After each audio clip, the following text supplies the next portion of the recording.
पुण्यातील 2 दिवसाचा मुक्काम केल्यानंतर संत तुकाराम महाराजांची पालखी लोणी काळभोरमध्ये पोहोचलेली आहे।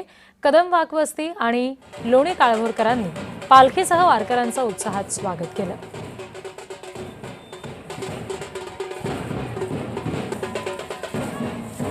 आमचे प्रतिनिधी निखिल सुकरे या संदर्भात आपल्याला आणखी माहिती देत आहेत, बघूया।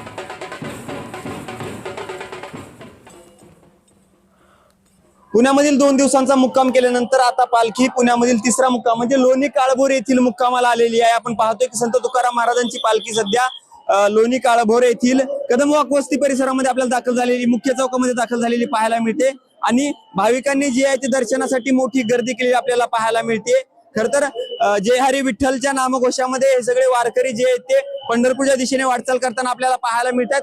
रस्त्यावरती जे आहे ते जय हरी विठ्ठलचा सगळा जो आहे तो नाद दुमदुमताना आपल्याला पाहायला मिळतोय। लांबच लांबपर्यंत जे आहेत त्या दर्शनासाठी आपल्याला रांगा लागलेल्या पाहायला मिळतात। मोठ्या उत्साहामध्ये जे आहे ते लोणी काळभोर आणि कदम वाकवस्तीमधील नागरिकांनी जे आहे ते भाविक भक्तांनी जे आहे ते तुकाराम महाराजांच्या पालखीचं, तुकाराम महाराजांचं या ठिकाणी स्वागत केलेलं आहे। आपण पाहतोय की कशा पद्धतीने सध्या जे आहे ते या ठिकाणी स्वागत केलं जातंय।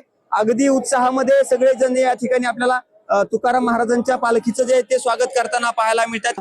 तुकाराम महाराजांची आणि ज्ञानेश्वर महाराजांची 2 दिवस पुणेकरांनी सेवा केल्यानंतर आता पुण्याच्या जवळ असलेल्या लोणी काळभोर मध्ये आज ही पालखी दाखल झालेली आहे। आपण पाहतोय की कशा पद्धतीने हा जनसागर आपल्याला उसळलेला पाहायला मिळतोय। यांच्या चेहऱ्यावरती जर बघितलं तर एक वेगळाच आनंद आपल्याला पाहायला मिळतोय। हातामध्ये भगवी पताका आहे, गळ्यामध्ये तुळशीची माळ आहे, मोठ्या प्रमाणामध्ये पोलिसांचा देखील बंदोबस्त आपल्याला या ठिकाणी पाहायला मिळतोय। प्रशासनाने देखील मोठी काळजी घेतलेली आहे आणि आपण पाहतोय की कशा पद्धतीने या ठिकाणी संत तुकाराम महाराजांच्या पालखीचं स्वागत केलं जात आहे।